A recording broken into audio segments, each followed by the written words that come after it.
पैसा लिया छ, ध्यान दिया छैन, जेमा पनि दुःख दिया छ।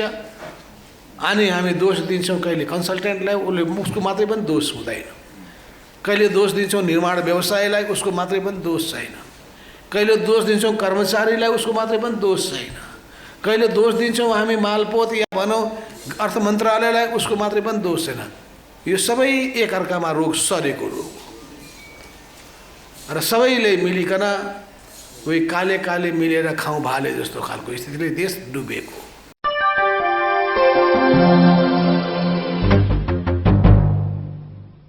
मिति त एक्ज्याक्ट भन्न सक्दिनँ।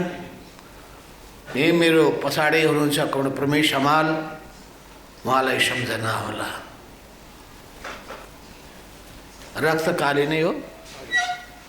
रक्तकाली स्थित उहाँको निवासमा वरिपरि बस्नुभएका बुद्धिजीवी हाम्रा तत्कालीन समयका सहयोगीहरूको हामी समय समयमा बैठक गर्ने गर्दथ्यौँ। सबैको मलाई नाम त याद छैन, तर म विश्वेश्वरमान श्रेष्ठजी उहाँको निवास डेढा त्यही नजिकै थियो, त्यो सम्झिरहेको छु। महेन्द्र पाण्डेको डेढा पनि नजिकै थियो, त्यो पनि सम्झिरहेको छु। लगायत अरू को हुनुहुन्थ्यो उहाँ भन्नुहोला। गोविन्द कुसुम। ज्ञानको कुनै अर्थ रहँदैन। बौद्धिक ज्ञानभित्र इतिहासको ज्ञानको पनि कुरा महत्त्वपूर्ण हो। घटनाक्रमको विकास कसरी हुँदै आयो भन्ने कुराको जानकारी पनि, कस्ता कस्ता अप्ठ्याराहरू पार गर्दै गर्दै अगाडि बढ्नु पर्यो भन्ने यी सबै चिजहरू पनि याद गर्नुपर्ने हुन्छ। स्मारिकाको रूपमा निकाल्नुहोस्, बुलेटिनको रूपमा निकाल्नुहोस्, मुखपत्रको रूपमा निकाल्नुहोस्। यसलाई नियमितता दिनुपर्ने आवश्यकता छ। त्यो नियमितता दिने कुराको सन्दर्भमा कुन चाहिँ अङ्कमा के कुराहरू राख्ने बारेमा बरु मसँग पनि परामर्श गर्नुभयो भने राम्रै होला। तपाईहरू बुद्धिजीवी, बुद्धिमा बाँच्ने,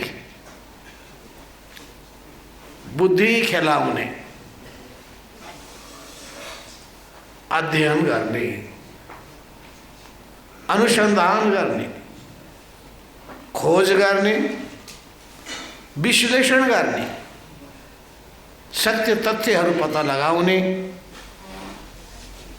कस्ता छन् चुनौतीहरू त्यो बुझ्न खोज्ने, सम्भावना कस्ता छन् त्यसको जानकारी राख्ने, चुनौतीको सामना कसरी गर्न सकिन्छ र सम्भावनाको उपयोग कसरी गर्न सकिन्छ भन्ने बारेमा संसारभरिका ज्ञानहरू, संसारभरिका अनुभवहरूको आधारमा यी सबै विश्लेषण गर्ने काममा तपाईहरूको भूमिका हुनुपर्दछ भन्ने हामीले अपेक्षा राखेका छौँ। हो त्यो बेलादेखि नै हामीले छलफलको क्रम सुरु गरेका थियौँ र पछि गएर खसी चौक होइन, हाम्रो दिल्ली बजारको त्यहाँ खसी चौक के भन्छन् त्यसलाई, खसी चौक, खसी बजार, त्यहाँ त्यसपछि हाम्रो 2047 सालदेखिबाट सुरु भयो छलफलको सिलसिला सुरु भयो र त्यस ठाउँमा पनि हामीले बुद्धिजीवीहरूको छलफलको क्रम सुरु गर्यौँ। क्रमहरू यी सबै भइसकेपछि बौद्धिक क्षेत्रमा लेखनाथ सर पनि हुनुहुन्थ्यो, अरू पनि नाम भन्नु होला फेरि छुट्ला। हामीले बौद्धिक शक्तिको उपयोग गर्नुपर्दछ भन्ने कुरालाई उहिलेदेखि महसुस गर्दै आएका। हुन त तपाईँहरूलाई थाहा हुनुपर्दछ या थाहा छैन भने थाहा पाउनु पर्दछ। हामीले सुरु गरेको यो जुन आन्दोलन हो 2031-32 देखि सुरु गरेको यो कम्युनिस्ट पार्टीको पुनर्गठनको जुन प्रक्रिया हो, त्यसमा हामीले आधारभूत वर्गमाथि भरोसा गरेर तत्कालीन समयको हामीमा रहेको सङ्कीर्णता, जडसूत्रवाद, कठमुल्लावाद बनाउका बावजुद पनि हामीले आधारभूत वर्ग भनेर भूमिहीन किसानहरूलाई र गरिब किसानहरूलाई आधार मानेर अरू वर्गहरूमाथि विश्वास कम गरेर राजनीतिक यात्रा सुरु गरेका थिए। मजदुरमाथि अनि भूमिहीन किसान र गरिब किसानमाथि, निम्न मध्यम किसान र मध्यम किसानमा पनि पुग्ने, बुद्धिजीवीहरूमाथि पुग्ने, अन्यमा पुग्ने राष्ट्रिय पुँजीपतिको कुरा त टाढाको कुरा। तर त्यो झगबाट सुरु गरिसकेपछि हाम्रो सङ्गठनको बिउ रोप्ने काम गर्न थालेपछि, सङ्गठन विस्तार गर्दै जाने सिलसिला अगाडि बढिसकेपछि हामीले मध्यम वर्गलाई पनि सम्झिन थाल्यौँ। मध्यम वर्गको उपादेयता हामीलाई महसुस भयो, यो व्यवहारले महसुस गरायो। त्यो बेलाको व्यवहार भनेको सेल्टरको उपलब्धता हुने गर्दथ्यो। कसले सेल्टर उपलब्ध गरायो, बस्ने ठाउँ दियो, कसले सहयोग गर्यो, अनि को क्रियाशील हुन थाल्यो, को सहयोगी हुन थाल्यो, यी सबै आधारमा बिस्तारै बिस्तारै अगाडि बढ्दै हामी गयौँ। तर समाजका सबै वर्ग र तहका क्रान्तिकारी पङ्क्तिलाई हामीले आफ्नो वरिपरि गोलबन्द गर्नै पर्छ। परिवर्तनका पक्षपोषकहरूलाई वरिपरि गोलबन्द गर्नै पर्छ। हाम्रो आन्दोलन लोकतान्त्रिक आन्दोलन, हाम्रो आन्दोलन राष्ट्रियताको आन्दोलन, हाम्रो आन्दोलन परिवर्तनको आन्दोलन, यी तीनवटा आन्दोलनलाई अविभाज्य रूपमा लिँदै यसमा सहयोगी हुन सक्ने वर्ग र तबकाहरू को हुन सक्दछन्, यसको खोजी गर्ने क्रम हामीले सुरु गरेका थियौँ। यी सबै खोजीको सन्दर्भमा तत्कालीन समयमा हामीले मार्क्सका, लेनिनका, माओ सेतुङका, स्टालिनका र अरू धेरै धेरै नेताहरूका रचनाहरू अध्ययन गर्न थाल्यौँ। क्रान्तिकारी भावनाले ओतप्रोत गर्नका लागि हामीले क्रान्तिकारी साहित्यहरू अध्ययन गर्ने र अध्ययन गर्नका लागि उत्प्रेरित गर्ने कामहरू गर्न थाल्यौँ। क्रान्तिकारी साहित्यका कुन कुन रचनाहरू, लेखेका अक्षरहरू या छापिएका फोटा देखाइकन हामी मान्छेलाई उत्प्रेरित गर्ने गर्दथ्यौँ। त्यसलाई चिनिया पिक्चोरियल भनिन्छ, चाइना पिक्चोरियल, त्यो हामी दिने गर्दथ्यौँ हातमा। माओ सेतुङको रेड बुक उपलब्ध गराउने गर्दथ्यौँ। राम आश्रय वर्माका किताबहरू उपलब्ध गराउने गर्दथ्यौँ। शिव वर्माका किताबहरू उपलब्ध गराउने गर्दथ्यौँ। यशपालका किताबहरू उपलब्ध गराउने गर्दथ्यौँ। राहुल साङ्कृत्यानका किताबहरू उपलब्ध गराउँथ्यौँ। मैक्सिम गोर्कीका किताबहरू उपलब्ध गराउने गर्दथ्यौँ। र न्युएन भान ट्रोय भन्ने भियतनामका योद्धाको त्यो क्रान्तिकारी जीवनीबाट उत्प्रोत गर्ने र त्यसै गरी चीनको अत्यन्तै प्रसिद्ध कथा र उपन्यासहरूको एउटा सङ्ख्या हामी राख्ने गर्दथ्यौँ र पढ्नलाई, अध्ययन गर्नलाई उत्प्रेरित गर्ने गर्दथ्यौँ। त्यसो हुनाले पढाइ अध्ययन हाम्रो राजनीतिको एउटा अनिवार्य अङ्ग हो। हामी दिमागको परिचालन गर्ने कुरामा, सबै कुरामा नजर पुर्याउने कुरामा, वरिपरि हेर्ने कुरामा, संसार बुझ्ने कुरामा, बाँचिरहेको संसार कस्तो छ, बाँचिरहेको समाज कस्तो छ, समाजमा कति प्रकृतिका मानिसहरू छन्, ती व्यक्तिहरूको आर्थिक सम्बन्ध कस्तो छ, आर्थिक अवस्था कस्तो छ, यी सबै चिजहरूको विश्लेषण गर्दै समाजको परिवर्तनको मूल कारण शोषक र शोषित बीचको सङ्घर्ष, वर्ग सङ्घर्ष, यो नै हो वर्ग सङ्घर्ष समाज विकासको मूल कारण। वर्ग समाजमा वर्गहरू बीचकै सङ्घर्षले नै समाजलाई अगाडि बढाउँछ।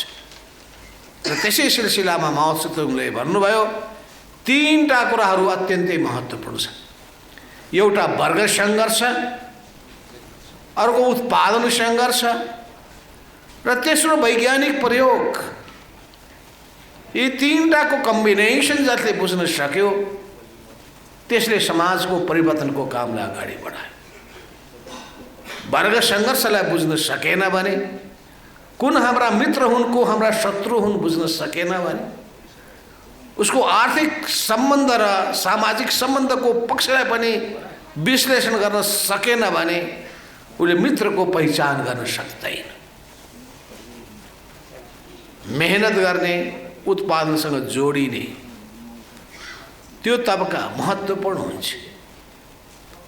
वर्गको हिसाबले यसो हेर्दाखेरि केही नभएको पनि हुन्छ भन्छ, तर त्यो कस्तो हुन्छ भन्दाखेरि त्यो जमिनदारको अत्यन्तै ठुलो लठैत हुन्छ। त्यो इतिहासको विश्लेषण राज्यले लगाएर कोही गरिरहेका हुन्छन्, कुनै इन्स्टिट्युसनहरूले प्रेरित गरेर गरिरहेका हुन्छन्, कोही आफै पनि जुटेर गरिरहेका हुन्छन्।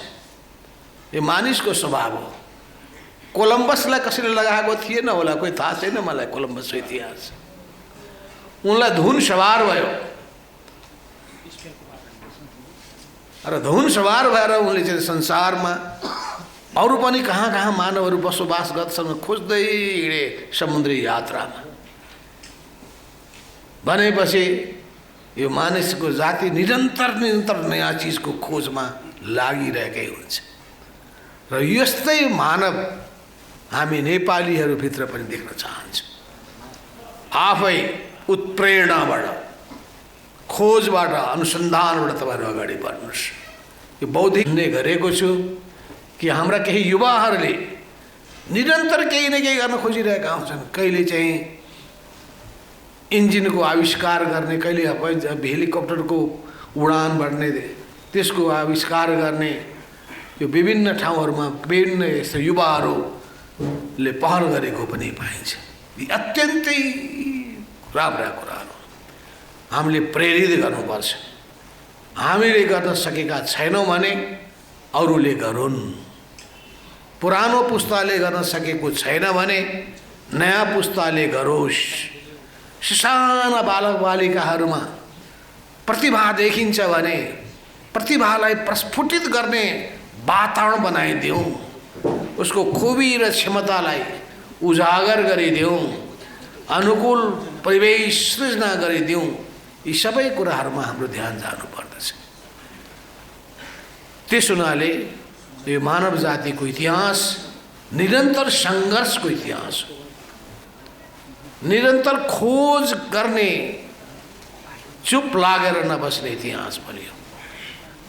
ऊ सबै खालका चुनौतीहरूसँग पौठी जोरी खेल्दै, चुनौतीहरूको सामना गर्दै, अप्ठ्याराहरूलाई पराजित गर्दै, विजय हासिल गर्दै अगाडि बढ्ने इतिहास हो। त्यसो हुनाले हामी त्यही क्रान्तिकारी, त्यही इतिहासको त्यो परम्परालाई थेग्ने, लिएर अगाडि बढ्ने, नयाँ उचाइमा पुग्ने चिन्तन र सोच बोकेका, आँट र अदम्य साहस लिएका योद्धाहरूलाई सङ्गठित गरेको यो पार्टी हो। हामी यस्तै मानिसहरू चाहन्छौँ। निराशा, हताशाको यो जीवनमा कुनै अर्थ छैन। जो निराश छ, जो हताश छ, जो जहिले पनि अलमलमा परिरहेको हुन्छ, यता जाउँ कि उता जाउँ, कता जाउँ भन्दै जहिले पनि डोलायमान भइरहन्छ, त्यो मान्छेले गरी खाँदैन। गरी खाने त्यसले हो जसले ठिक बेठिकको पहिले पहिचान गर्दछ, ठिक बेठिकको विश्लेषण गर्दछ र विश्लेषण गरेर पहिचान गरेर त्यसपछि सही यात्रामा अगाडि बढ्छ। मान्छेले जब दिमागमा जोड दिँदैनन्, तथ्य पत्ता लगाउन लाग्दैन भने उसको हालत कस्तो हुन्छ तपाईलाई त्यो पनि थाहा छ। बाबु र बाहुनको एउटा छोरो, बाबु र छोरा पण्डितजीका हिँडेछन्। हिँड्दाखेरि बजार गएछन्, बजारमा गएर एउटा खसी किनेछन्। किनेर चाहिँ छोरोले बोकेर हिँडेछ। हिँडेपछि बाटोमा एउटा ठगको ग्रुप फेला परेछ। त्यो ठगको दिमागमा के आयो भने यिनीहरूलाई मूर्ख बनाऊ भनेर लागेछ, मूर्ख बनाऊ भनेर लागेछ। अनि हे राम, के पो हेर्नु पर्यो यो धरतीमा, बाहुनले कुकुरको छाउरो हातमा बोकेर हिँडेको के पो भयो संसार भनेर भनेछ। होइन होइन, यो त कहाँ कुकुरको छाउरो हो, यो त खसी पो हो भनेर भन्छन्। है के को हुन्थ्यो नि, तिमीलाई ठगिदिएछ त्यो ठगले भनेर। होइन होला भन्दै तिनीहरू अगाडि बढे। त्यो ठगहरूको अर्को ग्रुप फेरि अर्को ठाउँमा भएर फेरि त्यसले खिल्ली उडाएछ र भनेछ ओहो के देख्नु पर्यो र आँखा चिम्लिन थालेछ। तेस्रो ठाउँमा पनि भनिसकेपछि बाबु छोरा दुईटैलाई के परेछ भने यिनीहरू त वास्तवमा कुकुरको छाउरै परेछ कि अब भनेर त्यो छोडेर भागेछन्। नभए जजमानहरू पनि भड्किएलान्, सबै आफ्नो व्यवसाय नै समाप्त होला भनेर चाहिँ छोडेछन्। ती ठगहरू सबै फेलभेला भएर खसी काटेर वनभोज गरेर मस्ती गरेछ। जब मान्छेले आफ्नो दिमागमा जोड दिँदैन, विश्लेषण गर्दैन, उसको हालत त्यो अर्को जस्तो मान्छे हुन्छ। एउटाले भनेछ कागले कान लग्यो तिम्रो भनेपछि त्यो कागको पछि पछि कुदेछ। कुद्दै कुद्दै कुद्दै काठमाडौँबाट कोशी किनारमा पुगेपछि बल्ल पसिन पसिन भएपछि छाम्छ त कान त यहीँ छेउमै पो रहेछ। उसले कान छाम्ने होइन, हल्लाको पछाडि हिँडेछ। यी यत्रा विधि भनाइहरू जुन आएका छन्, प्रवर्बहरू, उक्तिहरू, उखानहरू यत्तिकै सृजना भएका छैन, अनुभवबाट आएका छन्। र त्यो बताउँछौँ हामी नयाँ पुस्ताका मान्छेलाई र भन्छौँ यो पुरानो अनुभवबाट सिक। यिनै ज्ञान विज्ञानका कुराहरू हामी सम्प्रेषण गर्ने गर्दछौँ नयाँ पुस्तामा या अरूमा। यस अर्थमा तपाईँहरू बुद्धिजीवीहरूको पहिलो काम अध्ययन गर्ने हो। हुन त विद्यार्थीहरूको पनि पहिलो काम अध्ययन गर्ने नै हो। तर कस्तो विडम्बना भयो भने त्यो नेकपा एमाले भन्ने एउटा पार्टी हिजोको हाम्रै पार्टी हो, त्यो हामीले नै बनाएको हो।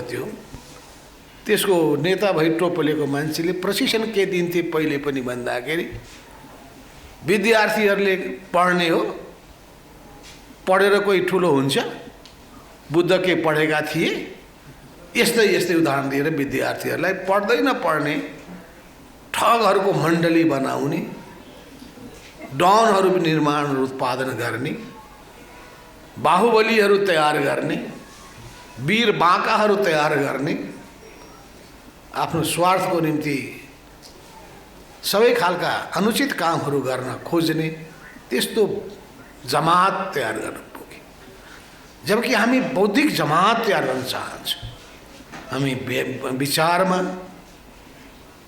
ज्ञानमा, विवेचनामा, चिन्तन मननमा बढ्ता जोड दिन चाहन्छौँ। त्यो अध्ययन गरेर नै एउटा किताबको अध्ययन हो, अर्को समाजको अध्ययन हो, प्रकृतिको अध्ययन हो र सिङ्गो ब्रह्माण्डको अध्ययन हो। ब्रह्माण्ड अन्तर्गत रहेका स्याहारवत कुराको मसिनो अध्ययन गरेर नै एक से एक विद्वान मान्छेहरूका सिद्धान्तहरू प्रतिपादन भएका छन्। न्युटनदेखि लिएर अनेक खालका यस्ता अन्वेषकहरू हो। त्यस्ता अन्वेषकहरू नेपाली र नेपालका हाम्रा नागरिकहरू बन्न सक्नुपर्छ। बन्ने सम्भावना छन् भने त्यसलाई प्रेरित गर्नुपर्छ, अनुकूल वातावरण उपलब्ध गराउनु पर्दछ। त्यसैका लागि त्रिभुवन विश्वविद्यालयमा रहेका विभिन्न शाखा प्रशाखाहरू, तिनीहरूले खोज अनुसन्धानको काम, विभिन्न विश्वविद्यालय अन्तर्गत खोज र अनुसन्धानको काम, नेपाल सरकारकै विभिन्न क्षेत्रहरूमा खोज र अनुसन्धानका कार्यलाई गति दिनुपर्नेमा पञ्चायती व्यवस्थाको कालमा जति थियो त्यो त बहुदल कालमा आएपछि त समाप्त जस्तै हुन पुगेको छ। यो विडम्बना होइन, यो अनुचित होइन, यो बेठिक होइन। म यसो हेर्दछु, जापान सरकारले सहयोग दिएर बनाएका ती कृषि अनुसन्धान सम्बन्धी धेरै धेरै त्यस्ता अफिसहरू, त्यस्ता ठाउँहरू त्यत्तिकै उजाड भएका छन्, घट्दै गइरहेका छन्। खोज र अनुसन्धानका कामहरू राज्यको ध्यान जाँदैन, जबकि समाजका सबै क्षेत्रको बारेमा गहिरो अध्ययन गर्न सकिन्छ। चिकित्सा विज्ञानमा होस्, मानव मनोविज्ञानको अध्ययन गर्ने क्षेत्रमा होस्, समाज विज्ञानको कुरा होस्, प्रकृति विज्ञानको कुरा होस्, सबै क्षेत्रको बारेमा गहिरो खोज र अनुसन्धान गर्न सकिन्छ। भनेपछि तपाईहरु विभिन्न विश्वविद्यालयसँग पनि जोडिनु भएको छ, त्यो विश्वविद्यालयको प्रशासनसँग पनि जोडिनु भएको छ, त्यो विश्वविद्यालयको सञ्चालन गर्ने कमिटीसँग पनि जोडिनु भएको छ, या विभिन्न फाँटको जिम्मेवारी बोकेर पनि बढ्नु भएको छ।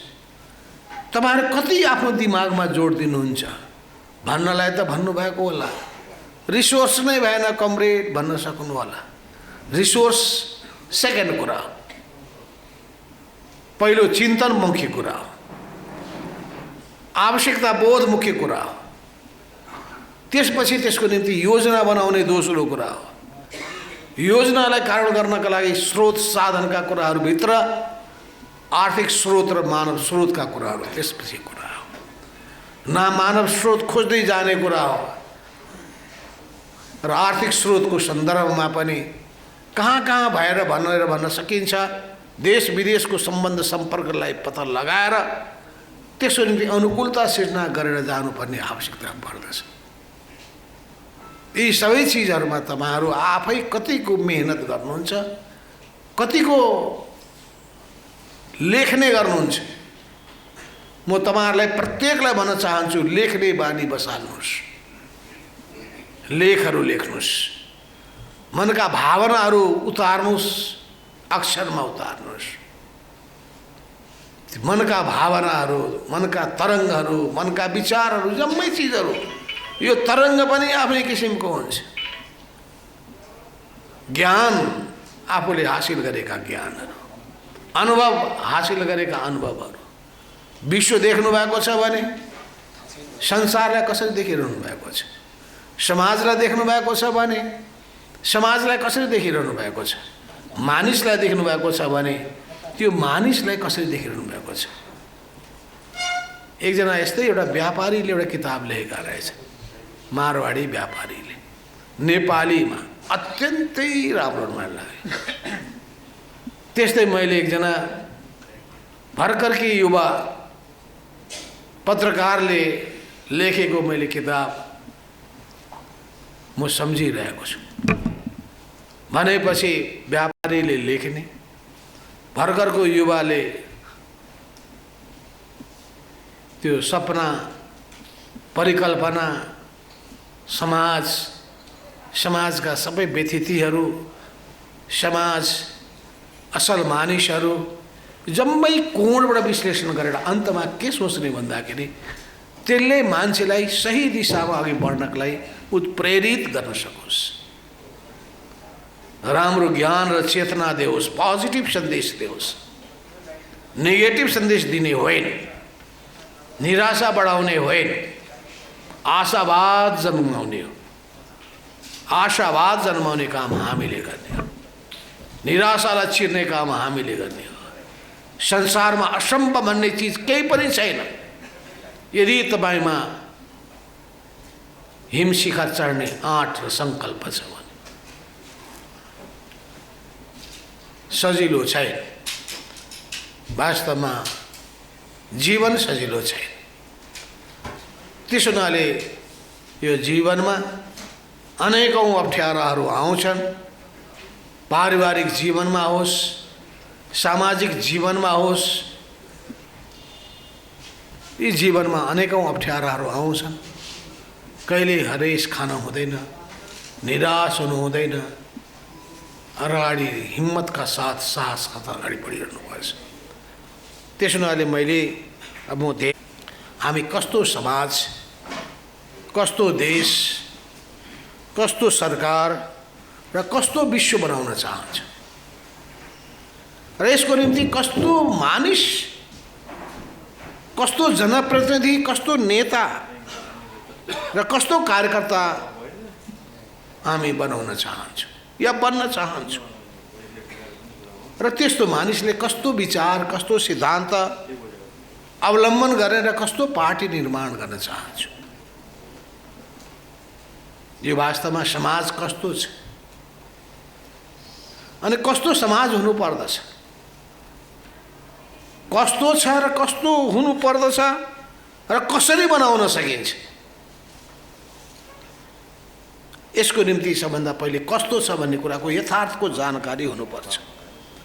त्यसको निम्ति अध्ययन, अनुसन्धान, खोज र विश्लेषण गर्नुपर्दछ। यथार्थको जानकारीको क्रममा समस्याको पहिचान गर्नुपर्दछ, समस्याको जानकारी हासिल गर्नुपर्दछ, त्यसको कारण के हो त्यो कारण पत्ता लगाउनु पर्दछ अनि समाधानको उपाय खोज्नु पर्दछ। जसरी शरीर विज्ञान, चिकित्सा विज्ञानमा डाक्टरले तपाईको रोग हो, रोग छ भने रोग के हो सोध्छ, रोगको कारण के हो भन्ने कुरामा उसले ल्याब टेस्ट गर्ने कुराहरूदेखि लिएर विभिन्न खालको टेस्टहरू गर्ने गर्दछ। अनि त्यसपछि बल्ल त्यसको समस्याको कारण पत्ता लगाएपछि, रोगको कारण पत्ता लगाएपछि अनि उचित औषधि दिने गर्दछ। औषधि प्रभावकारी दिएपछि तुरुन्त निको हुन्छ। ठिक खोज गर्न सकेन भने त्यसपछि त्यो औषधि उसको जीवनको निम्ति घातक हुन सक्दछ।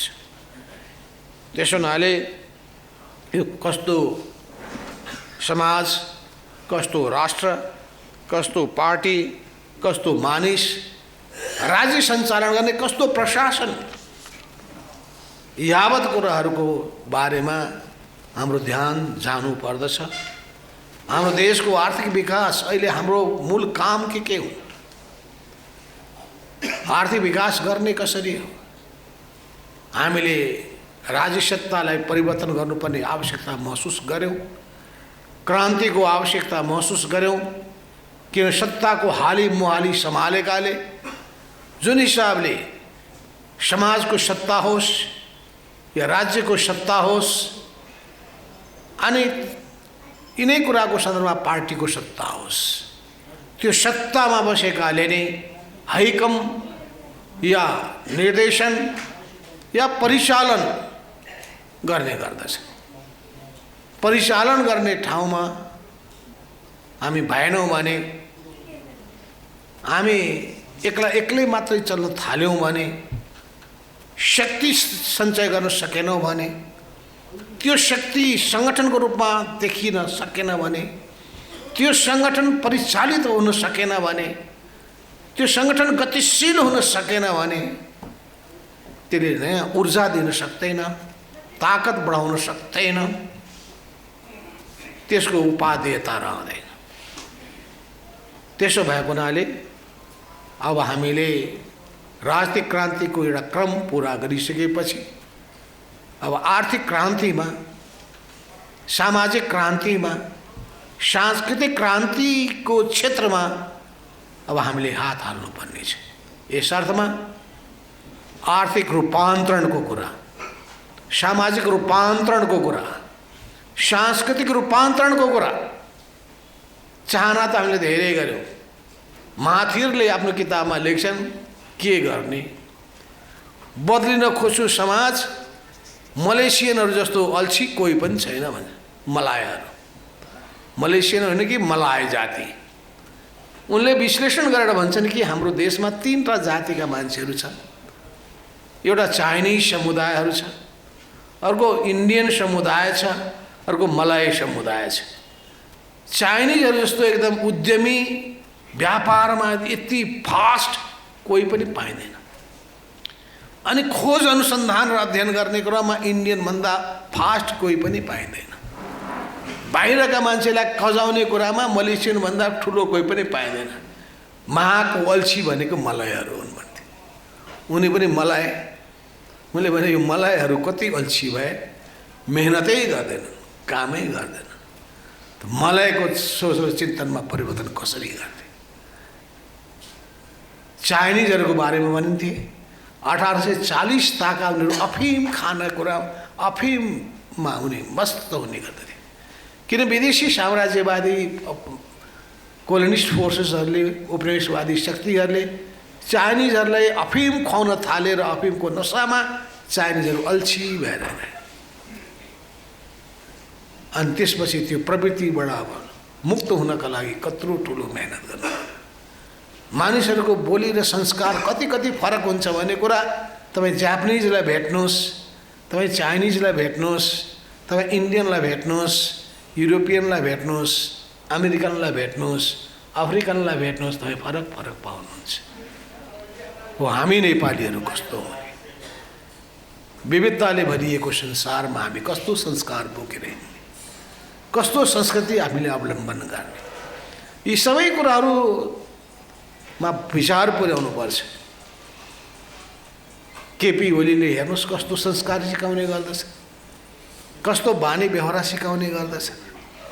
किन पानी र बानी माथिबाट तल सर्दछ।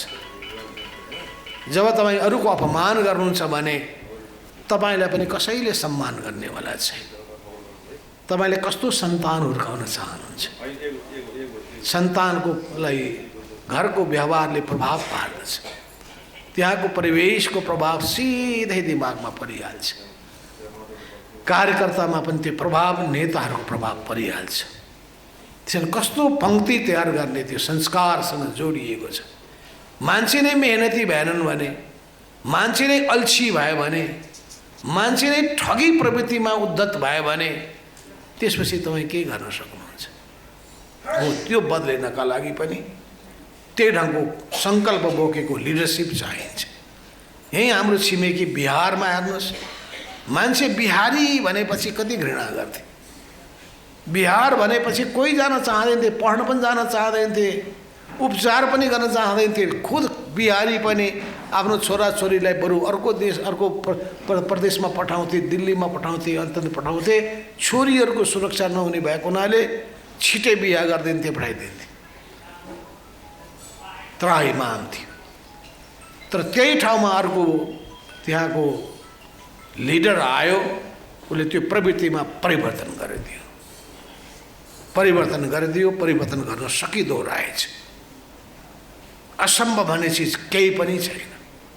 अहिले म सुन्ने गर्दछु भारतको त्यो सडक निर्माणको क्वालिटी र निर्माणको वेग, निर्माण व्यवसायलाई तह लगाउने काम, यी सबै क्षेत्रमा उनीहरूले सफलता हासिल गरेका छन्।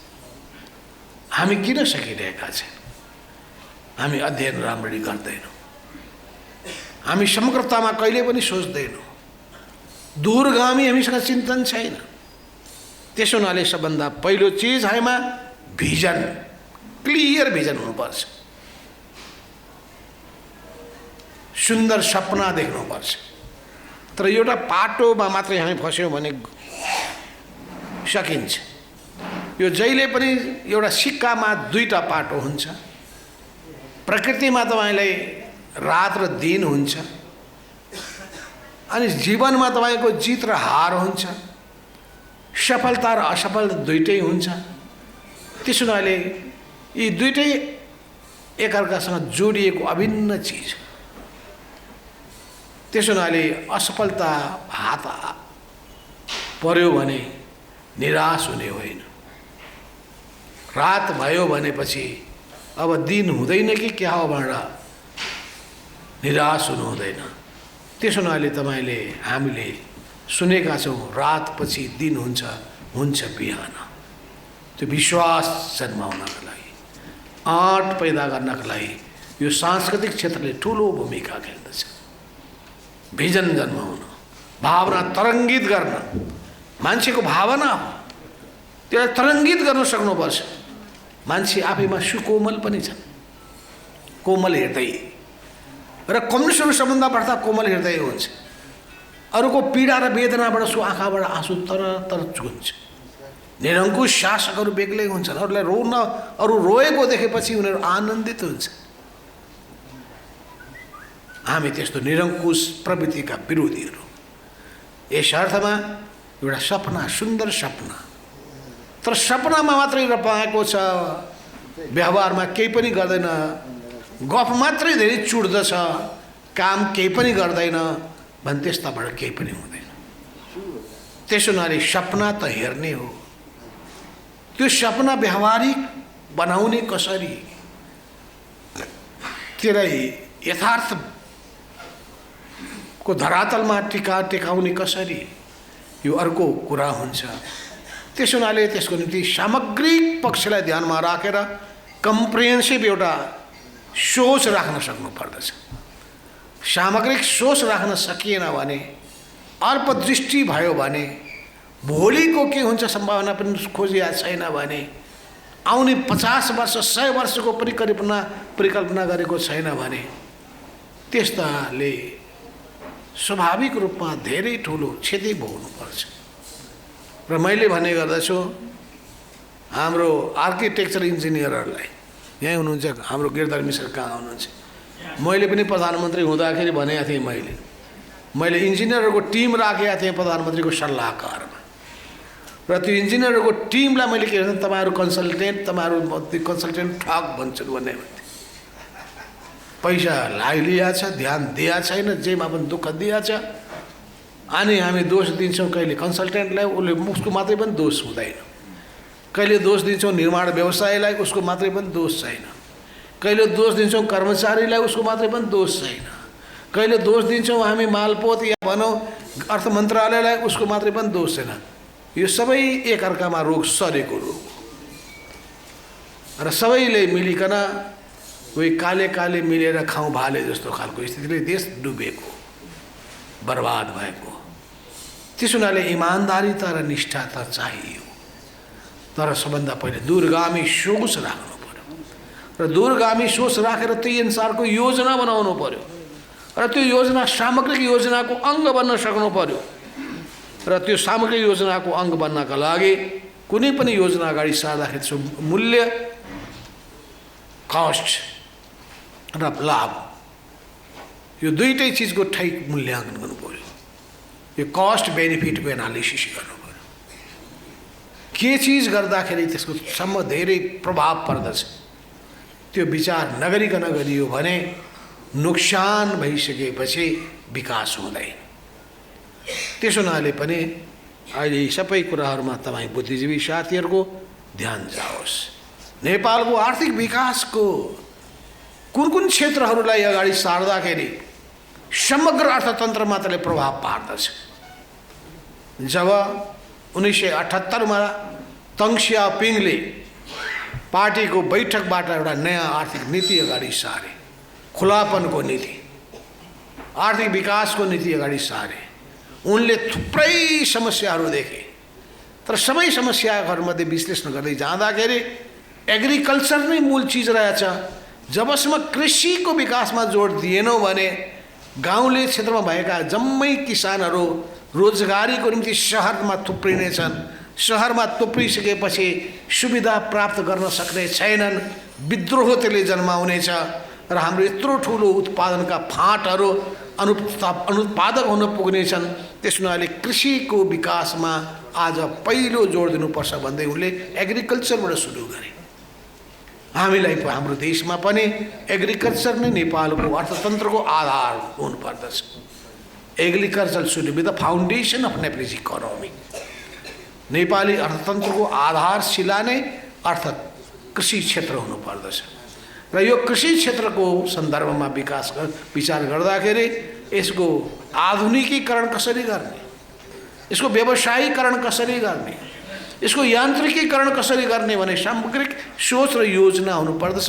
यस अर्थमा एग्रिकल्चरलाई राष्ट्रले पहिलो महत्त्व दिने र हाम्रो देशमा आयात गर्ने चिजहरूमध्ये कृषि, जो नेपाल एउटा देश एक समयमा धानको निर्यात गर्ने देशको रूपमा, कृषि उत्पादनको निर्यात गर्ने देशको रूपमा रहेको यो देश अहिले जब गणतन्त्र आइसकेपछि, प्रजातन्त्र आइसकेपछि, लोकतन्त्र आइसकेपछि आयात गर्ने देशको प्रतिस्पर्धामा अगाडि बढिरहेको देख्दाखेरि बडो दिक्क पनि लाग्दछ। र एक दिनमा हामी कहाँ 68 करोडको तरकारीहरू आयात गर्नुपर्छ। 4 महिनामा 9 अरबको आयात गरेको स्थिति तथ्यले बताउँछ। यो तरकारी मात्रै, तरकारी नेपालमा उत्पादन गर्न सकिँदैन, फलफुल नेपालमा उत्पादन गर्न सकिँदैन। दूधको निम्ति हामीले न्युजिल्यान्डबाट चाहिँ त्यहाँको पाउडर दूध ल्याउनु पर्छ। हामीले मासु र माछाको निम्ति अर्को देशमा हामीले मुख ताक्नुपर्छ। हामीले यही ठाउँमा भएको भए त्यो 9 अरब रुपियाँ यदि नेपालमा नै नेपालको किसानको हातमा पुगेको भए, घर घरमा पुगेको भए, त्यो घरको आम्दानी कति राम्रो, कति धेरै हुने थियो। विदेशी मुद्रा हामीले विदेशमा होइन देशमै रहिरहने थियो। यसमा हाम्रो ध्यान किन जाँदैन? किनभने हामी गम्भीर छैनौँ। हामी देशको विकासको भावनाबाट ओतप्रोत भएर लाग्यो। हामी कहाँ होलाकी राजमार्ग एउटा भयो, पूर्व पश्चिम राजमार्ग अर्को भयो, मध्य पहाडी राजमार्ग तेस्रो भयो। यी 3टा राजमार्ग बाहेक, किनभने हाम्रो सिङ्गो उत्तर दक्षिणको लम्बाइ चौडाइ कति छ हेरौँ त? लम्बाइ नै कति छ? जम्मा 1000 किलोमिटर छ। चौडाइ नै कति छ? 200 किलोमिटर, 250 किलोमिटर छ। अनि यत्रै भित्र कति दूरीमा? एउटाले भन्दै थियो हवाई मैदान कहाँ कहाँ चाहिन्छ, कति एरियल डिस्टेन्समा चाहिन्छ, या कति फिजिकल डिस्टेन्समा चाहिन्छ? यो सबैको कुनै अध्ययन छ या त्यसको उपादेयता त्यो ठाउँमा चाहिँ पर्यटकीय सन्दर्भको कुरा छ कि उत्पादनको सामग्रीको कुरा छ कि के उपादेयताले त्यो छ? कुनै अध्ययन छैन। एउटाले भनिदियो निजगढमा हुँदैन अन्तर्राष्ट्रिय विमानस्थल, वन काटेर हुन्छ बाढ। त्यसो हो भने यो कुरो अवश्य पनि त्यो कुरामा आंशिक सत्यता छ। वन जता पनि सखा पार्ने प्रवृत्ति छ, तर प्रकृति र यो विकासको बिचमा पनि द्वन्द्व छ, द्वन्द्व हुन्छ। तपाईँले एग्रिकल्चर ल्यान्डलाई तपाईँले कलिता नाश गर्नु भएन भने बाटै बन्दैन। तर जहाँ एग्रिकल्चर फर्टाइल ल्यान्ड भन्दा अन्तबाट जान सक्छ भने त्यो गर्नु राम्रो हुन्छ। अझै वन जङ्गल भएको ठाउँलाई तपाईँबाट टाढा पार्नुभयो भने त्यसलाई जोगाएर गर्नु भने सबभन्दा राम्रो हुन्छ। तपाईँ भारतको शिमला तपाईँ जानुभएको छ भने हिमाचल प्रदेशको शिमला हेर्नु होला, त्यो नमुना सहर। त्यो सहरभित्रका रुख बिरुवाहरू काट्न पाइँदैन। त्यो घरभित्रैबाट उनीहरूको आँगनबाट त्यो रुख जोडिएको छ, घरभित्रै जोडिएको छ, बिचको घरमा रुख छ। हामी कहाँ त सबभन्दा पहिले यो दाढी काटे जस्तै सबै सफा गरेर अनि बल्ल त्यहाँ निर्माणको काम सुरु हुन्छ। रुख कायम राखेर चाहिँ घर बनाउन सकिँदैन थियो। मैले उदाहरणको निम्ति भने गरेको छु, यो साँखोमा मैले त्यति राम्रो जङ्गल थियो, त्यो ठाउँमा पोलिटेक्निकल इन्स्टिच्युट बनाउने निर्णय गरियो मेरो पालामा। अनि पछि गएर म हेर्छु त जम्मै पहिले सघाप पारेछ। त्यत्रो किन सघाप पार्नु पर्थ्यो? त्यो बिचबिचमा राखे हुँदैन थियो त्यो चौरको वरिपरि, फेरि रोपिरहनु पर्ने कुनै आवश्यकता थिएन। किन हाम्रो ज्ञान, हाम्रो अध्ययनै त्यस्तो छैन, चिन्तनै त्यस्तो छैन, संवेदनशीलतै त्यस्तो छैन, प्रकृतिप्रतिको ग्रिन इकोनोमीको मान्यतै हामीले बोक्न सकेका छैनौँ, कम्प्रिहेन्सिभ सोच नै राख्न सकेका छैनौँ। त्यसले गर्दा कहाँ कुन चिजको उपयुक्त व्यवस्था गर्ने सोच नै छैन। र त्यसपछि मानव संसाधनको विकासको निम्ति अहिलेको कस्तो कस्तो गुपखुबी क्षमता भएको मानव शक्तिको आवश्यकता छ, त्यसको राम्रो अध्ययन गरेर त्यस्तो व्यक्तिहरू खोज्छन्। तर नेपालको अर्थतन्त्रको निम्ति दुईटा क्षेत्र भनेका तिनीहरू इन्जिन अफ ग्रोथ हुन्। त्यो इन्जिन अफ ग्रोथ, विकासको इन्जिन, यो जति यसको विकास गर्न सक्नुभयो त्यति नेपालको अर्थतन्त्र माथि उठ्दै जान्छ। अरू सस्टेन गर्ने इकोनोमीलाई हो भने यो इकोनोमीको लेभललाई हाई गर्ने हो। एउटा पर्यटन हो, अर्को जलविद्युत विकास हो, र स्वाभाविक रूपमा उद्योग धन्दा कल कारखानाहरू नै हुन्। र यी सबै चिजसँग जोडिएको के छ भने फेरि पनि विज्ञान र प्रविधिको अधिकतम उपयोग हो। र विज्ञान र प्रविधिको उपयोग गर्ने कुराको सन्दर्भमा फेरि पनि जोडिन्छ अध्ययन अनुसन्धान र खोज नै जोडिन्छ। र कामको परियोजना बनाउँदाखेरि व्यवहारिक बनाउनु पर्दछ, यथार्थवादी पनि बनाउनु पर्दछ। र सकिँदैन कि भन्ने भए तापनि सकिएको उदाहरण प्रस्तुत भएको छ भने त्यसलाई लागू पनि गर्नुपर्छ। त्यसको निम्ति प्रत्येक कामको अनुगमन गर्नुपर्छ। हाम्रो अर्को ठुलो समस्या अनुगमन प्रणाली कमजोर छ।